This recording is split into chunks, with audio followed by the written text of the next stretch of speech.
Back to my YouTube channel ಅನುಗಡ Kannada vlogs. ನಾನು ನಿಮ್ಮ ಎಲ್ಲರೂ ಹೇಗಿದ್ದೀರಾ? ಚೆನ್ನಾಗಿದ್ದೀರಾ? ನಾನು ಕೂಡ ತುಂಬಾ ಚೆನ್ನಾಗಿದ್ದೀನಿ. ಇವತ್ತಿನ ಒಂದು ವ್ಲಾಗಲ್ಲಿ ನಮ್ಮ ಮನೆ ಆಯುಧ ಪೂಜೆ ಹಾಗೆ ಒಂದು ಮೇಕಪ್ ಆರ್ಡರ್ಗೂ ಕೂಡ ಹೋಗಿದ್ದೆ. ಅದರ ವಿಡಿಯೋನ ನಿಮ್ಮ ಜೊತೆ ಶೇರ್ ಮಾಡ್ತಾಯಿದ್ದೀನಿ. ಹಾಗೆ ಒಬ್ಬರು ಕಮೆಂಟ್ ಮಾಡಿದರು ಒಂದು ವಿಡಿಯೋಗೆ, ಅದಕ್ಕೂ ಕೂಡ ಒಂದು ಆನ್ಸರ್ ಮಾಡ್ತಾಯಿದ್ದೀನಿ. ಅಂದರೆ ನೆಗೆಟಿವ್ ಅಲ್ಲ, ಪಾಸಿಟಿವೇ. ಅವರೇನೋ ಒಂದು ಪ್ರಶ್ನೆನ ಕೇಳಿದರು, ಹಾಗಾಗಿ ಆ ಪ್ರಶ್ನೆಗೆ ಉತ್ತರ ಕೊಟ್ಟರೆ ನಿಜವಾಗ್ಲೂ ಸ್ವಲ್ಪ ಜನಕ್ಕೆ ಹೆಲ್ಪ್ ಆಗ್ಬೋದು. ಓಕೆ, ಅರ್ಥ ಆಗುತ್ತೆ, ರಿಯಾಲಿಟಿ ಏನಿದೆ ಅಂತ ಅರ್ಥ ಆಗ್ಬೋದು ಅಂತೇಳಿ ಆ ಪ್ರಶ್ನೆಗೆ ಉತ್ತರನ ಕೊಡ್ತಾ ಇದ್ದೀನಿ. ಸೊ ಕೊನೆವರೆಗೂ ನೋಡಿ ಅಂತ ಹೇಳ್ತಾ ವಿಡಿಯೋ ಸ್ಟಾರ್ಟ್ ಮಾಡೋಣ. ಹೇಗೂ ನಾನು ನೆನ್ನೆ ಆಯುಧ ಪೂಜೆ ಹಬ್ಬದ ಹಿಂದಿನ ದಿವಸನೇ ಪ್ರತಿಯೊಂದನ್ನು ಎಲ್ಲ ಕ್ಲೀನ್ ಮಾಡಿ ಇಟ್ಕೊಂಡಿದ್ದೆ. ಮನೆ ಆಗಿರ್ಬೋದು, ಅಂಗಡಿ ಆಗಿರ್ಬೋದು, ಪ್ರತಿಯೊಂದೂ.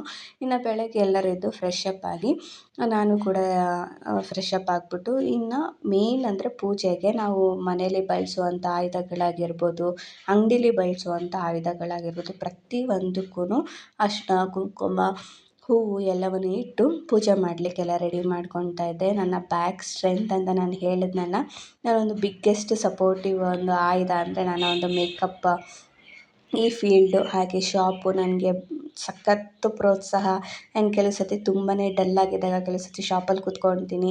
ಆ ಸರ್ಟಿಫಿಕೇಟ್, ಆಮೇಲೆ ನಾನು ಪಟ್ಟಿರೋ ಕಷ್ಟ ಆ್ಯಂಡ್ ಎಲ್ಲನೂ ಅವಾಗವಾಗ ನೆನೆಸ್ಕೊಳ್ತಾ ಇದ್ದೆ.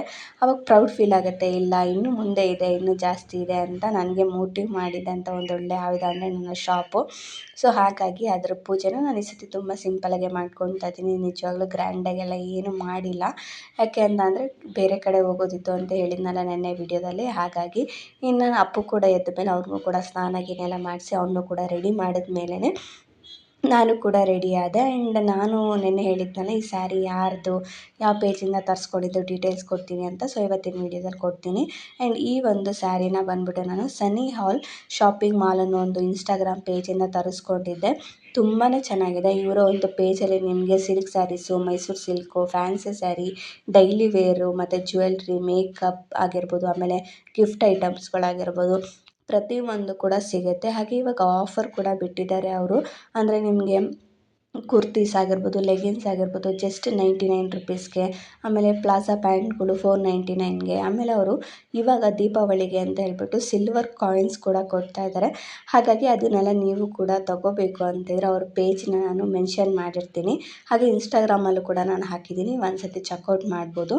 ಹಾಗೆ ಈ ಥರ ಸ್ಮಾಲ್ ಬಿಸ್ನೆಸ್ ಮಾಡೋ ಹೆಣ್ಮಕ್ಳಿಗೂ ಕೂಡ ನೀವು ಕೂಡ ಸಪೋರ್ಟ್ ಮಾಡಿ ಅಂತ ನನ್ನ ಕಡೆಯಿಂದ ಒಂದು ಚಿಕ್ಕ ಪ್ರಾರ್ಥನೆ ನಿಮ್ಮ ಜೊತೆ ನಾನು ಕೇಳ್ಕೊತಾ ಇದ್ದೀನಿ. ಸಪೋರ್ಟ್ ಮಾಡಿ, ಯಾರಾಗಿದ್ದರೂ ಪರವಾಗಿಲ್ಲ ಅಂತ ನಾನು ಕೇಳ್ಕೊತೀನಿ. ಹಾಗೆ ಒಂದು ಸತಿ ಚೆಕ್ಔಟ್ ಮಾಡಿ, ಅವ್ರನ್ನ ಎನ್ಕ್ವೈರಿ ಮಾಡಿ, ನಿಮ್ಗೇನಾದರೂ ಬೇಕು ಸ್ಯಾರೀಸ್ ಆಗಿರ್ಬೋದು. ಆಮೇಲೆ ಅವರು ಹೋಲ್ಸೇಲ್ ಮತ್ತು ರಿಟೇಲ್ ಎರಡಿಗೂ ಕೂಡ ಕೊಡ್ತಾರೆ ಅವರು. ಹಾಗಾಗಿ ನೀವೇನಾದರೂ ಬಿಸ್ನೆಸ್ ಮಾಡಬೇಕು, ಇಲ್ಲ ತೊಗೋಬೇಕು ಆ್ಯಂಡ್ ಹಬ್ಬಗಳಿಗೆಲ್ಲ ತೊಗೊಳ್ತಾ ಇದ್ದೀರಾ, ಹುಡುಕ್ತಾ ಇದ್ದೀರಾ ಅಂದರೆ ಒಂದು ಸತಿ ಚೆಕ್ಔಟ್ ಮಾಡ್ಬೋದು. ತುಂಬಾ ಚೆನ್ನಾಗಿದೆ. ನಾನಿಲ್ಲಿ ಸ್ಕ್ರೀನ್ಶಾಟ್ ಎಲ್ಲ ಹಾಕಿರ್ತೀನಿ. ನಿಮ್ಗೆ ಅದು ಗೊತ್ತಾಗಿಲ್ಲ ಅಂದರೆ ಬೇಕಾದ್ರೆ ನೀವು ಅವ್ರ ಪೇಜ್ಗೆ ಹೋಗಿ ಚೆಕ್ಔಟ್ ಮಾಡಿ ಅವ್ರನ್ನ ಕಂಪ್ಲೀಟ್ ಡೀಟೇಲ್ಸ್ನ ಕೇಳ್ಬೋದು. ಇನ್ನು ಆಯುಧ ಪೂಜೆ ಕೂಡ ಸಿಂಪಲಾಗಿ ಮುಗಿಸ್ಕೊಂಡು ಇನ್ನು ನೆಕ್ಸ್ಟ್ ಡೇ ವ್ಲಾಗ್ನ ಕಂಟಿನ್ಯೂ ಮಾಡ್ತಾಯಿದ್ದೀನಿ. ನೆಕ್ಸ್ಟ್ ಡೇ ಬಂದು ಮಾರ್ನಿಂಗ್ ಏನು ನಾನು ವ್ಲಾಗ್ ಮಾಡಲಿಲ್ಲ, ಸಂಜೆ ಮೇಲೆ ವ್ಲಾಗ್ನ ಶುರು ಮಾಡಿಕೊಂಡೆ. ಸಂಜೆ ಮೇಲೆ ನನಗೊಂದು ಆರ್ಡ್ರ್ ಬಂದಿತ್ತು. ಅಂದರೆ ಒಂದು ವಾರ ಮುಂಚೆನೇ ಅವರು ಕೂಡ ನಂಗೆ ಆರ್ಡ್ರ್ ಕೊಟ್ಟಿದ್ದು. ಅಂದರೆ ಅವರು ಇಲ್ಲಿ ನೆಲಮಂಗಲದಲ್ಲೇ ಅವರು ಸಿಂಪಲ್ ಮೇಕಪ್ನ ಕೇಳಿದರು. ಸರಿ ಆಯಿತು ಅಂತ ಒಪ್ಕೊಂಡಿದ್ದೆ. ಇವತ್ತು ನಾನು ಕೂಡ ಲಗೇಜ್ ಎಲ್ಲ ಪ್ಯಾಕ್ ಮಾಡ್ಕೊಂಡು ಇಟ್ಕೊಂಡು ಸಂಜೆ ಸ್ವಲ್ಪ ಚಿಕ್ಕ ಚಿಕ್ಕ ನಾಯಿ ಮರಿಗಳೆಲ್ಲ ಕಿತ್ತಾಡ್ತಾಯಿದ್ವು. ಅದನ್ನು ಸಣ್ಣದಾಗಿ ವೀಡಿಯೋ ಮಾಡ್ಕೊಂಡು ಅದೇ ಕ್ಲಾರಿಟಿ ಯಾಕೋ ಫೋನಲ್ಲಿ ಹೋಗ್ತಾ ಇದೆ ಅಂತ ಅನ್ನಿಸ್ತು. ಆ ವೀಡಿಯೋಸ್ ಎಲ್ಲ ನಾನು ಎಡಿಟ್ ಮಾಡಬೇಕಾದ್ರೆ ಹೊಸ ಫೋನ್ ತೊಗೋಬೇಕು ಅಂದ್ಕೊಂಡಿದ್ದೀನಿ, ನೋಡೋಣ. ಆದರೆ ಸದ್ಯಕ್ಕೆ ಎಲ್ಲದಕ್ಕೂ ಫೈನಾನ್ಸ್ ಬೇಕಲ್ಲ, ತೊಗೋಬೇಕು ಅಂದ್ಕೊಂಡಿದ್ದ ತಕ್ಷಣ ಆಗಲ್ಲಲ್ಲ. ಹಾಗಾಗಿ ಇನ್ನು ಸಂಜೆ ಒಂದು 4 ಗಂಟೆ ಅನ್ನಂಗೆ ನಾನು ಚೌಟ್ರಿನ ರೀಚ್ ಆಗಿ ಅವ್ರಿಗೆ ಕಾಲ್ ಮಾಡಿದೆ, ನಾನು ಚೌಟ್ರಿಗೆ ಬಂದಿದ್ದೀನಿ ಅಂತ ಹೇಳ್ಬಿಟ್ಟು. ಅವರು ಪಾಪ ಇನ್ನೂ ಶಾಸ್ತ್ರಗಳು ಮಾಡ್ತಾಯಿದ್ರು. ಸರಿ ಆಯಿತು ಬನ್ನಿ ಅಂತ ಹೇಳ್ಬಿಟ್ಟು ರೂಮ್ ಕರ್ಕೊಂಡೋಗಿ ಅವರ ಸ್ಯಾರೀಸ್ಗಳನ್ನ ನಾನು ಈಸ್ಕೊಂಡೆ. ರಿಸೆಪ್ಷನ್ದು ಮತ್ತು ಮುಹೂರ್ತಮ್ದು ಒಬ್ಬರೇ ಇದ್ದಿದ್ದು. ಹಾಗಾಗಿ ಅವ್ರ ಸ್ಯಾರೀಸ್ನೆಲ್ಲ ಪಿನ್ ಮಾಡಿ ಇಟ್ಕೊಂಡು ಅವ್ರು ಬಂದ ಮೇಲೆ ಮೇಕಪ್ನ ಸ್ಟಾರ್ಟ್ ಮಾಡಿಕೊಂಡೆ. ತುಂಬ ಸಿಂಪಲ್ ಮೇಕಪ್ಪು. ಹಾಗೇ ಹೇರ್ ಸ್ಟೈಲ್ ಕೂಡ ಕೇಳಿದರು. ಅದೇ ಥರನೇ ಅವ್ರು ಕೇಳಿರೋ ಥರನೇ ಮಾಡಿಕೊಟ್ಟಿದ್ದೀನಿ. And thank you so much ma'am, ನನ್ನ ಚೂಸ್ ಮಾಡಿದ್ದಕ್ಕೆ, ನನ್ನ ವೀಡಿಯೋಸ್ಗಳನ್ನೆಲ್ಲ ನೋಡಿ ಸಪೋರ್ಟ್ ಮಾಡ್ತಾಯಿದ್ದೀನಿ ಅಂತ ಕೂಡ ತುಂಬ ಖುಷಿಯಾಗಿ ಹೇಳ್ಕೊಂಡ್ರಿ. So thank you so much ma'am ನನ್ನ ಚೂಸ್ ಮಾಡಿದ್ದಕ್ಕೆ. ಹಾಗೆ ನಿಮಗೂ ಕೂಡ ಇಷ್ಟ ಆಯಿತು ಅಂತ ಅಂದ್ಕೊಂಡಿದ್ದೀನಿ ma'am. Thank you so much ಇನ್ನೊಂದು ಸರ್ತಿ ಹೇಳ್ತಾ ಇದ್ದೀನಿ. ಖುಷಿ ಆಯಿತು ಅವ್ರು ನನ್ನ ಜೊತೆ ಇದ್ದಿದ್ದು, ಮಾತಾಡಿಕೊಂಡು ಎಲ್ಲನೂ ಇದನ್ನು ಮಾಡಿದ್ದು ತುಂಬ ಖುಷಿಯಾಯಿತು. ಹಾಗಾಗಿ ನನ್ನ ವರ್ಕು ಕೂಡ ನಾನು ಹಾಗೇ ಅವ್ರಿಗೆ ಹೇಳಿರೋ ಥರನೇ ಆದಷ್ಟು ಮಾಡಿಕೊಟ್ಟೆ. ಇನ್ನು ನಾನು ಹೇಳ್ದಂಗೆ ನಿಮಗೆ ಒಬ್ಬರು ಕಮೆಂಟ್ ಮಾಡಿದರು ಒಂದು ವಿಡಿಯೋದಲ್ಲಿ ಅಂತ ಹೇಳಿದೆ ನಾನು. ಆ್ಯಂಡ್ ಕಮೆಂಟ್ ಅಂತ ಸೊ ಕಮೆಂಟ್ ಬಂದು ಯಾಕೆ ಶೇರ್ ಮಾಡ್ತಾ ಇದ್ದೀನಿ ಅಂದರೆ, ಎಷ್ಟೋ ಮೇಕಪ್ ಆರ್ಟಿಸ್ಟ್ಗಳಿಗೆ ಈ ಒಂದು ಎಕ್ಸ್ಪೀರಿಯೆನ್ಸ್ ಆಗೇ ಇರುತ್ತೆ. ಆ್ಯಂಡ್ ಅಪ್ಕಮಿಂಗ್ ಬರೋರಿಗೂ ಕೂಡ ಈ ಎಕ್ಸ್ಪೀರಿಯೆನ್ಸ್ ಆಗೇ ಆಗುತ್ತೆ. ಸೊ ನಾವು ನಮ್ಮ ಜಾಗ್ರತೆಯಿಂದ ಇರಬೇಕು ಅನ್ನೋದಕ್ಕೋಸ್ಕರ ಈ ಒಂದು ಆನ್ಸರ್ ಮಾಡ್ತಾ ಇದ್ದೀನಿ. ಅವ್ರು ಕೇಳಿದರೆ, ನಿಮ್ಮ ಫಸ್ಟ್ ಮೇಕಪ್ ಆರ್ಡರ್ ಹೇಗೆ ಸಿಕ್ತು, ಅಂದರೆ ಎಷ್ಟು ಕಾಸ್ಟ್ಗೆ ನೀವು ಮಾಡಿದ್ರಿ, ಅಮೌಂಟು ಎಷ್ಟು ಅಮೌಂಟ್ಗೆ ನೀವು ಮೇಕಪ್ನ ಮಾಡಿದ್ರಿ, ಹಾಗೆ ನೀವು ಆ ಮೇಕಪ್ ಮಾಡ್ಬೇಕಾದ್ರೆ ಎಷ್ಟು ಕಾನ್ಫಿಡೆನ್ಸಲ್ಲಿ ಇದ್ರಿ ಅಂತ ಕೇಳಿದರು. ಸೊ ತುಂಬ ಖುಷಿ ಆಯಿತು ಆ ಕ್ವಶನ್ನ ಕೇಳಿದ್ದಕ್ಕೆ. ಹಾಗಾಗಿ ವಿಡಿಯೋದಲ್ಲಿ ಆನ್ಸರ್ ಮಾಡ್ತಾ ಇದ್ದೀನಿ. ಎಲ್ಲರಿಗೂ ಕೂಡ ಇದು ಕಲಿತಾ ಇರೋರಿಗೆ ಒಂಥರ ಬೆಸ್ಟ್ ಅಂತಲೇ ಹೇಳ್ತೀನಿ.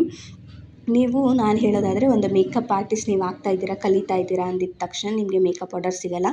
ಆ್ಯಂಡ್ ನನ್ನದೇ ಒಂದು ಬೆಸ್ಟ್ ಎಕ್ಸಾಂಪಲ್ ನಾನು ಹೇಳ್ತೀನಿ. ನಂಗೆ ಮೇಕಪ್ ಕಲ್ತು ಹಿಂದೆ ಒಂದು 2 ಮಂತ್ಸ್ ಆದರೂ ನನಗೊಂದು ಮೇಕಪ್ ಆರ್ಡರ್ ಇಲ್ಲ. ನಾನು ಎಲ್ಲರ ಹತ್ರ ಕೇಳಿಸ್ಕೊಳ್ತಾ ಇದ್ದೆ, ಏನು ಕಲ್ತ್ಬಿಟ್ಟೆ ಒಂದು ಮೇಕಪ್ ಆರ್ಡರ್ ಸಿಗಲಿಲ್ಲ, ಏನು ಒಂದು ಕಲ್ತ್ಬಿಟ್ಟೆ ನಿಂಗೆ ಮೇಕಪ್ ಆರ್ಡರ್ ಸಿಗಲಿಲ್ಲ ಅಂತ. ಆವಾಗ ನಾನು ಏನು ಮಾಡಿದೆ ಅಂದರೆ, ಸೊ ನಾನು ಯೂಟ್ಯೂಬಲ್ಲಿ ಇದ್ದರೂ ನಂಗೊಂದು ಮೇಕಪ್ ಆರ್ಡರ್ ಸಿಕ್ಕಿಲ್ಲ. ತುಂಬ ಜನ ಅಂದ್ಕೊಂಡಿದ್ದಾರೆ ಯೂಟ್ಯೂಬಲ್ಲಿ ಇರ್ತಾರೆ, ಇನ್ಸ್ಟಾಗ್ರಾಮಲ್ಲಿ ಸಿಕ್ಬಿಡುತ್ತೆ ಈಸಿಯಾಗಿ ಅಂತ. ನಾನು ಕಲ್ತು ಹಿಂದೆ 2 ಮಂತ್ಸ್ ಆದರೆ ನನಗೊಂದು ಸಿಕ್ಕಿಲ್ಲ. ಯಾಕಂದರೆ ಯೂಟ್ಯೂಬಲ್ಲಿ ಇದ್ರೂ ಇನ್ಸ್ಟಾಗ್ರಾಮಲ್ಲಿ ಇದ್ದರೂ ಒಂದು ಮೇಕಪ್ ಆರ್ಡರ್ ಸಿಗಲಿಲ್ಲ. ಆವಾಗ ನಾನು ಅಂದ್ಕೊಂಡೆ, ನಮಗೆ ಮೇಕಪ್ ಆರ್ಡರ್ ಸಿಗಬೇಕು ಅಂದರೆ ನಾವಲ್ಲಿ ಎಫರ್ಟ್ ಹಾಕಬೇಕು. ಅಂದರೆ ನಾವು ಕಲ್ತಿದ್ದೀವಿ, ನಾವು ಮಾಡ್ತೀವಿ ಅನ್ನೋ ಕಾನ್ಫಿಡೆನ್ಸ್ ತೋರಿಸ್ಬೇಕು ಜನಗಳಿಗೆ ಅಂತ. ಆವಾಗ ನಾನೇನು ಮಾಡಿದೆ, ನನಗೆ ಗೊತ್ತಿರೋ ಸಿಸ್ಟರ್ಸ್ಗೆಲ್ಲ ನಾನು ಮೇಕಪ್ ಮಾಡಿ ಅದೇ ನನ್ನ ಫೋನಲ್ಲೇ ಫೋಟೋಸ್ಗಳನ್ನೆಲ್ಲ ತೆಗೆದು ಅಪ್ಲೋಡ್ ಮಾಡ್ತಾಯಿದ್ದೆ. ಆಮೇಲೆ ಕೆಲವೊಂದಿಷ್ಟು ಬ್ಯಾನರ್ಗಳನ್ನ ಮಾಡ್ತಾಯಿದ್ದೆ. ಇದೊಂದು ಒಳ್ಳೆ ಐಡಿಯಾ ನಿಮಗೆ. ಬ್ಯಾನರ್ಗಳನ್ನ ಮಾಡ್ಬೋದು. ನಾನು ಎಂಡಲ್ಲಿ ಹಾಕಿರ್ತೀನಿ ನೋಡಿ ಬ್ಯಾನರ್ನ. ಆ ಥರ ಬ್ಯಾನರ್ಗಳನ್ನ ಮಾಡಿಬಿಟ್ಟು ನೀವು ಪೋಸ್ಟ್ಗಳನ್ನ, ಅಂದರೆ ಸ್ಟೋರಿಗಳನ್ನ ಹಾಕೋದು, ನಿಮ್ಮ ಪ್ರೊಫೈಲಲ್ಲೇ ಹಾಕೋದು, ಆಮೇಲೆ ವಾಟ್ಸಪ್ಗಳಲ್ಲೇ ಹಾಕೋದು, ಇದನ್ನು ಮಾಡಿಕೊಂಡಾಗ ತುಂಬ ಜನಕ್ಕೆ ಗೊತ್ತಾಗುತ್ತೆ. ಓ ಹೌದಾ, ಇವರು ಮಾಡ್ತಾಯಿದ್ದೀರಾ, ಇಷ್ಟು ಚೆನ್ನಾಗಿ ಕಲ್ತಿದ್ದಾರಾ, ಮಾಡ್ತಾಯಿದ್ದಾರೆ ಅನ್ನೋದೊಂದು ಅವ್ರಿಗೆ ಗೊತ್ತಾಗುತ್ತೆ. ಸೊ ಅದು ಮೇನು ಐಡೆಂಟಿಟಿ. ನಿಮಗೆ ಒಂದು ಪ್ರಚಾರ ನೀವೇ ಮಾಡ್ಕೊಳ್ಳೋ ಥರ, ಇವ್ರು ಮಾಡ್ತಾಯಿದ್ದಾರೆ ಅನ್ನೋ ಥರ ಪ್ರಚಾರ ನೀವೇ ಮಾಡ್ಕೊಬೇಕು ಯಾವುದೇ ಕೆಲಸದಾದ್ರೂ. ಸೊ ನಾನು ಫಸ್ಟ್ ಪ್ರಚಾರ ಮಾಡೋಕ್ಕೆ ಶುರು ಮಾಡಿದೆ, ನಾನು ಮಾಡ್ತಾಯಿದ್ದೀನಿ, ನೀವು ಆರ್ಡ್ರ್ ಕೊಡ್ಬೋದು ಅಂತೇಳಿ. ಸೊ ಅದಾದಮೇಲೆ ನನಗೆ ಫಸ್ಟು ಆರ್ಡ್ರ್ ಅಂತ ಅಂದರೆ ನನಗೊಂದು ಮೇಕಪ್ ಸಿಕ್ಕಿತ್ತು. ಅದು ಬಂದು ನಾನು ಒಪ್ಕೊಂಡಿದ್ದು ಜಸ್ಟು ಆವಾಗ ನಾನು ಮೆಹಂದಿ ಕೂಡ ಕಲ್ತಿದ್ದೆ. 2 ಸೇರಿಸಿ ನಾನು 4000ಗೆ ಅಂತ ಹೇಳ್ಬಿಟ್ಟು ಒಪ್ಕೊಂಡಿದ್ದೆ. ಅದು ಏನು ಫಂಕ್ಷನ್ ಏನು ಎತ್ತ ಅಂತೆಲ್ಲ ಹೇಳಲ್ಲ, ಜಸ್ಟ್ ಆರ್ಡ್ರ್ ಸಿಕ್ಕಿತ್ತು ಫಸ್ಟು. ತುಂಬ ಸಿಟಿ ಸೈಡು, ನಮ್ಮದು ಹಳ್ಳಿ ಇದ್ದಿದ್ದು, ಆದರೆ ನಂಗೆ ಸಿಕ್ಕಿದ್ದು ತುಂಬ ಸಿಟಿ ಸೈಡು. ಸೊ ನಾನು 4000ಗೆ ಒಪ್ಕೊಂಡಿದ್ದೆ, ಅಂದರೆ ಮೆಹಂದಿ ಪ್ಲಸ್ ಮೇಕಪ್ 2 ಸೇರಿಸಿ. ಆಮೇಲೆ ನಾನೇನು ಅಂದ್ಕೊಂಡೆ ಅಂದರೆ, ಮೇಕಪ್ ಇಂಡಸ್ಟ್ರಿ ಮೇಕಪ್ ಹೇಗಿದೆ ಅಂತ ಅಂದರೆ, ಇವಾಗ ತುಂಬ ಜನಗಳು ಟ್ರೀಟ್ ಮಾಡೋದೇ ಬೇರೆ ಬೇರೆ ಥರ ಇರುತ್ತೆ. ಆವಾಗ ನಂಗೆ ಗೊತ್ತಿರಲಿಲ್ಲ ಇವಾಗ ಗೊತ್ತಿದೆ, ಆದರೆ ಆವಾಗ ಗೊತ್ತಿರಲಿಲ್ಲ. ಓಕೆ, ಫಸ್ಟ್ ಆರ್ಡ್ರ್ ಸಿಕ್ತು, ಫುಲ್ಲು ಕಾನ್ಫಿಡೆನ್ಸು, ಎಷ್ಟು ಖುಷಿ ನನಗೆ, ಫಸ್ಟ್ ಆರ್ಡ್ರ್ ಸಿಕ್ಬಿಟ್ಟಿದೆ, ಇನ್ನು ಸಿಗುತ್ತೆ ಅನ್ನೋದೊಂದು ಖುಷಿ. ಕಾನ್ಫಿಡೆನ್ಸಲ್ಲಿ ಎಲ್ಲನೂ ಪ್ಯಾಕ್ ಮಾಡಿಕೊಂಡು, ಎಲ್ಲನೂ ಇದನ್ನು ಮಾಡಿಕೊಂಡು 1 ಡೇ ಬಿಫೋರ್ ಹೋಗಿದ್ದೆ. ಯಾಕಂದರೆ ಮೆಹಂದಿ ಹಾಕಬೇಕಾಗಿತ್ತಲ್ಲ. ಹಾಗಾಗಿ ಅವರ ಒಂದು ಲೊಕೇಶನ್ಗೆ 1 ಡೇ ಬಿಫೋರ್ ಹೋಗಿ ನಾನು ಮೆಹಂದಿ ಹಾಕ್ಲಿಕ್ಕೆ ಸ್ಟಾರ್ಟ್ ಮಾಡಿ, ನೈಟೆಲ್ಲ ಮೆಹಂದಿ ಹಾಕಿ ಕೈ ಕಾಲು ಪ್ರತಿಯೊಂದು ಒಪ್ಕೊಂಡಿರೋದೇ ಕಮ್ಮಿಗೆ, ಹೇಳಬೇಕು ಅಂದರೆ ಒಪ್ಕೊಂಡಿರೋದೇ ಕಮ್ಮಿಗೆ, ಆದರೆ ಪ್ರತಿಯೊಂದಕ್ಕೂ ಹಾಕಿದ್ದೀನಿ. ಕೈಗೆ, ಹಿಂದೆಗಡೆ ಕೈಗೆ, ಕಾಲಿಗೆ, ಎಲ್ಲದಕ್ಕೂ ಹಾಕಿ ನೈಟೆಲ್ಲ ಹಾಕಿ ನಾನು ನೆಕ್ಸ್ಟ್ ಡೇ ಮಾರ್ನಿಂಗ್ ಅಲ್ಲೇ ಸ್ಟೇ ಆಗಿದೆ. ಸೊ ನೆಕ್ಸ್ಟ್ ಡೇ ಮಾರ್ನಿಂಗ್ ಅವರೇ ಲೊಕೇಶನ್ಗೆ ಕರ್ಕೊಂಡು ಹೋದರು. ಮೇಕಪ್ ಕೂಡ ಮಾಡಿದೆ.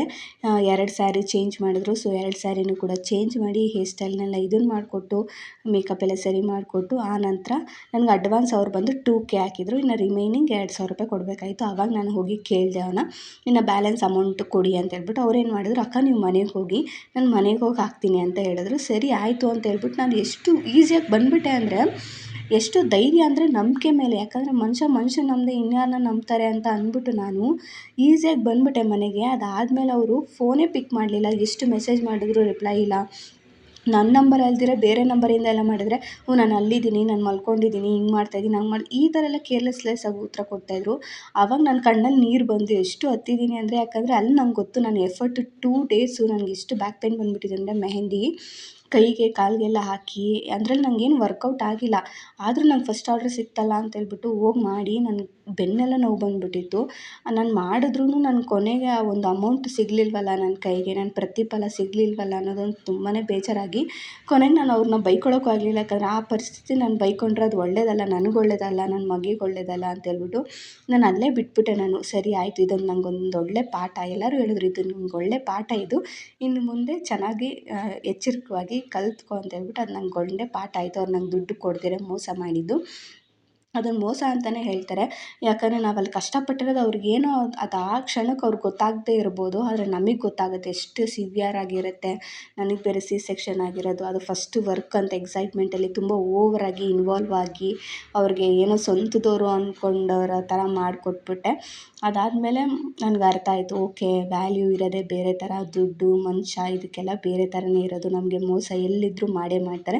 ನಮ್ಮ ಎಚ್ಚರಿಕೆಯಾಗಿ ನಾವಿರಬೇಕು. ಸಂಬಂಧ ಅಂತ ಬಂದಾಗ ಸಂಬಂಧನ ಉಳಿಸ್ಕೊಬೇಕು, ದುಡ್ಡು ವ್ಯವಹಾರ ಅಂತ ಬಂದಾಗ ಆ ವ್ಯವಹಾರನ ಉಳಿಸ್ಕೋಬೇಕು ಅಂತ ನನಗೆ ಆವಾಗ ಒಂದು ರಿಯಲೈಸೇಷನ್ ಆಗಿ, ಇನ್ನು ನೆಕ್ಸ್ಟ್ ನಂಗೆ ಬರೋ ಆರ್ಡ್ರ್ ಪ್ರತಿಯೊಂದಕ್ಕೂ ನಾನು ಹೇಳ್ತಾ ಇದ್ದೆ, ಈ ಥರ ಹಾಕಬೇಕು, ಈ ಥರ ನೀವು ಕೊಡಬೇಕು ಅಂತೇಳಿ. ಸೊ ಆವಾಗಿಂದ ನನಗೊಂದು ಆರ್ಡ್ರುಗಳು ಕಂಪ್ಲೀಟಾಗಿ ನಾನು ಇವತ್ತಿನವರೆಗೂ ನನ್ನ ರಿಲೇಟಿವ್ಸ್, ನನ್ನ ಫಂಕ್ಷನ್ ಯಾರೇ ಒಬ್ಬರು ಮೇಕಪ್ ಕರೆದು ನನಗೆಲ್ಲ ಗೊತ್ತಿರೋರು ಆತ್ಮೀಯರಾಗಿದ್ದು ಅಂತಲೇ ಅಂದ್ಕೊಂಡು ನಾನು ಅವ್ರಿಗೆ ಮೇಕಪ್ ಮಾಡಿಕೊಡ್ತೀನಿ. ಹಾಗೆ ಅಮೌಂಟು ಕೂಡ ಹಾಗೆ ಈಸ್ಕೊಳ್ತೀನಿ.